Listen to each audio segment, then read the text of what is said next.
The movie opens in a mental hospital, where a group of staff members have gathered in the main office.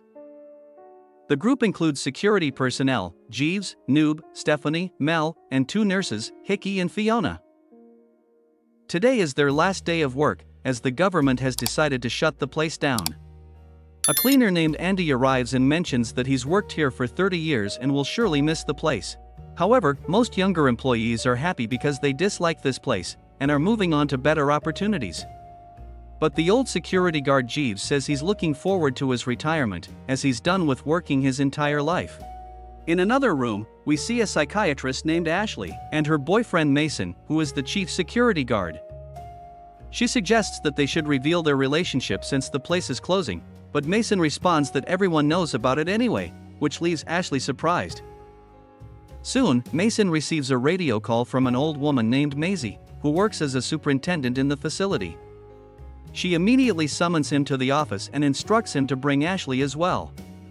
Maisie reveals that they are expecting a new prisoner tonight, whom Ashley is required to evaluate. This order came directly from the state, as they need to decide how to handle the prisoner's insanity plea. Ashley is annoyed, because she doesn't have enough resources to conduct an accurate evaluation. But there's no time to hesitate, and later the security team is seen waiting outside the elevator for the new patient to arrive. The doors soon open, revealing 2 officials, and a huge man wearing a mask over his head. Mason instructs his team to take the patient to his accommodation, while he handles the paperwork. One of the officers then warns Mason not to remove the patient's mask under any circumstances, and don't ask why. Later, Hickey arrives at Ashley's office and hands her the file of the new patient. After the nurse leaves, Ashley opens the document and reads something that leaves her in shock. Maisie soon enters the room and asks what's wrong and why she looks so tense. Ashley responds that the patient from tonight has shockingly murdered 5 women. On the other hand, we see the security team escorting the new patient to his cell. They pass by Clara, a mentally disturbed woman who is now the hospital's only remaining patient. After securing the patient in his cell, Mel heads to the monitoring room to observe the CCTV cameras. She soon notices the new guy breaking things in his room, and appearing to have a mental breakdown.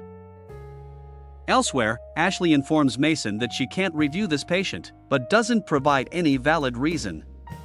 Mason receives a call from Mel, who says that the new guy is losing his composure, so he quickly sends someone to investigate and leaves. Shortly after, Noob arrives to check on the patient. He then presses a button and releases an annoying sound to torture the guy, and watches him with amusement.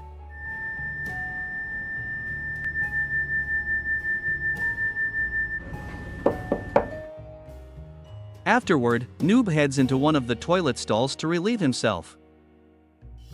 Suddenly, someone enters the bathroom and turns on all the faucets, before blocking the sinks with tissue papers, which causes the loud sounds of running water. And before Noob can figure out what's happening,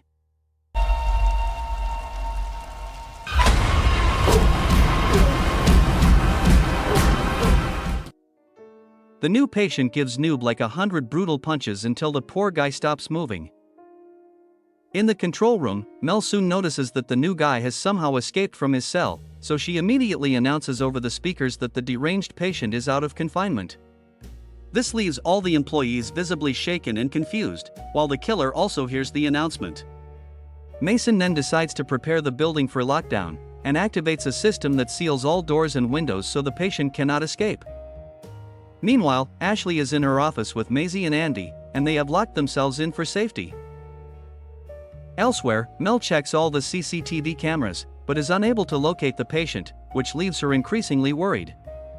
Mason instructs her to contact the police, and advises her to lock herself in as well. The scene then cuts to a patrol car driving down the street with 2 officers inside, who receive an urgent call about an emergency at the mental hospital, and they are instructed to investigate. In the next scene, Mason reaches the meeting room and locks himself in with the rest of the employees. He tries calling Noob, but he doesn't respond, and the group begins to fear the worst. Maisie then informs Mason that they will be staying in Ashley's office. All of a sudden, the killer turns off the electricity, but the backup generator kicks in and the lights come back on. Following this, the employees mention that although they have locked themselves in, there is still Clara in her cell, whose life could be in danger. They suggest waiting for the police to come, but Stephanie mocks them for being cowardly. Here, Mel suddenly informs Mason that the deranged patient has been covering all of the cameras with black spray paint, to ensure that he can't be seen. Worried, Mason urges Mel to come to the meeting room and join them for safety. The latter obliges and carefully descends the emergency stairs. But then...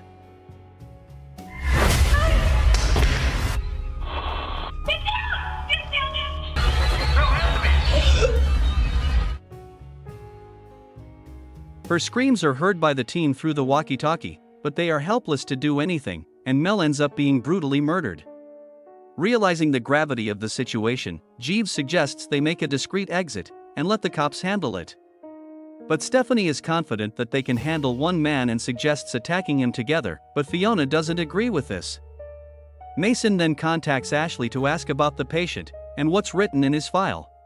She responds that his name is Paul Atkins, and he's accused of killing 5 women in cold blood. The guy lost his wife and children, who died in a hit-and-run accident. Upon hearing all this, Mason realizes that they can't just sit around and need to find the killer. He then divides the group into 3 groups to begin their search around the facility. Elsewhere, Maisie asks Ashley why she looks so tense, and the latter reveals that it's for a personal reason, which she will share someday. Maisie then comments that although Paul has done some monstrous things, she feels empathy for him because he lost his family in the accident. This is because Maisie herself lost her family in a hit-and-run accident. Her husband died instantly, and her traumatized daughter spent 10 years in this facility before she also passed away.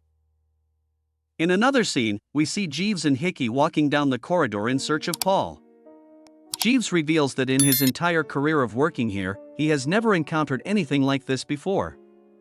He then asks Hickey to check one of the rooms alone, and the young guy has no choice but to oblige. Hickey uses his keycard to enter inside and is relieved to find the room empty. But then... Hickey, are you alive? Don't you hurry, you fucking asshole!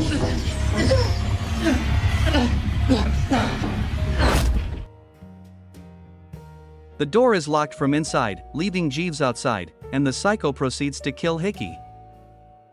After successfully murdering Hickey, Paul exits the room and corners Jeeves, so the old man closes his eyes and begs God for forgiveness. But moments later, he surprisingly finds the killer gone and breathes a sigh of relief. Meanwhile, in Ashley's office, she is worried that Paul will find his way in.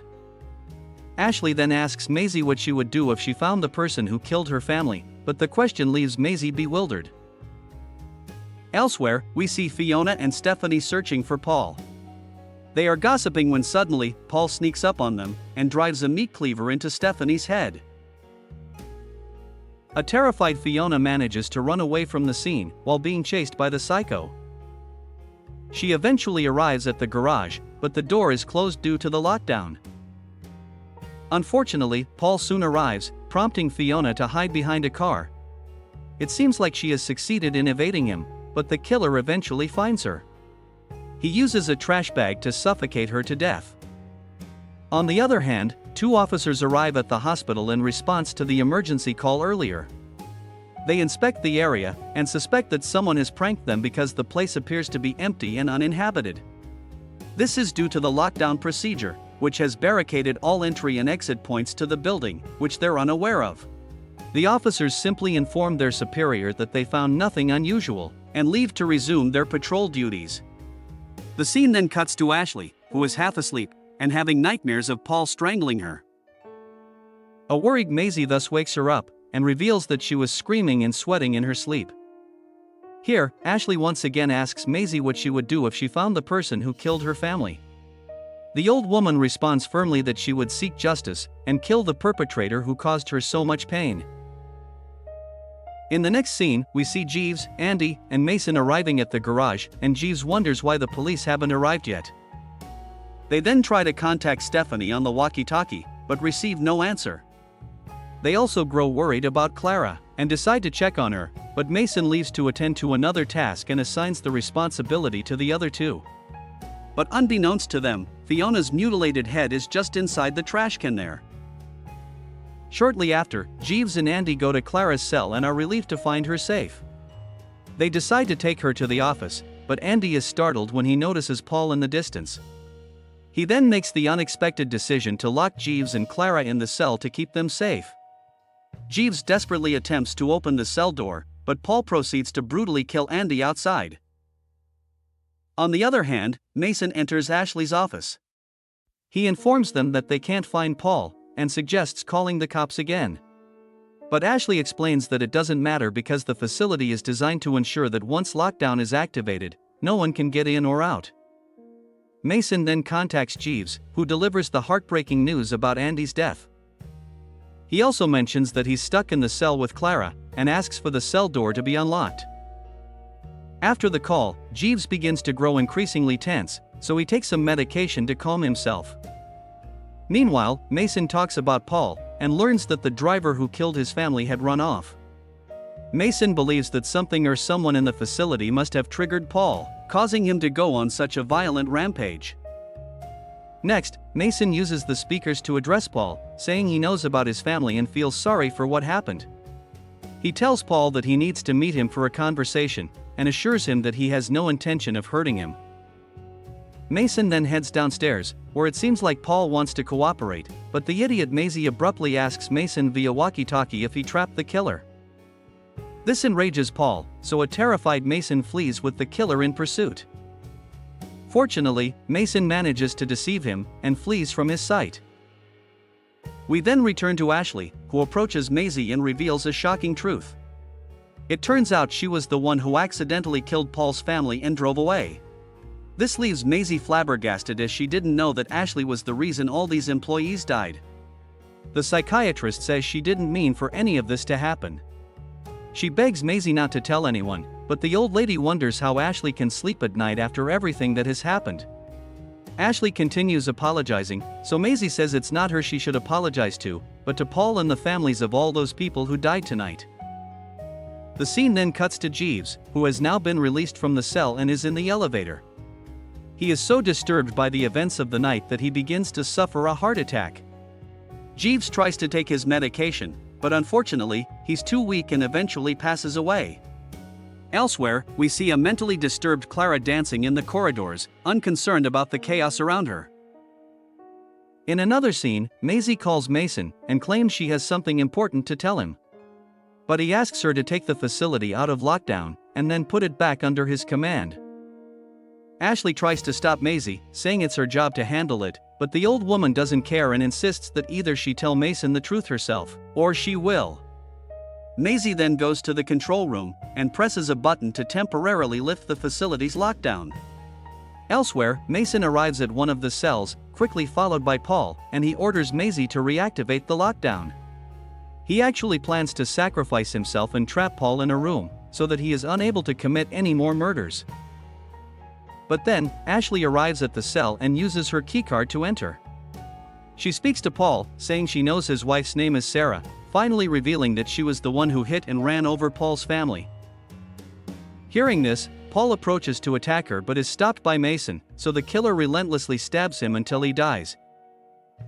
He then leaves the room without hurting Ashley, because he wants her to live with the consequences of her actions. In the final scene, Maisie lifts the lockdown and opens the garage door. Suddenly, Paul approaches her, and she reminds him that she promised to get his work done.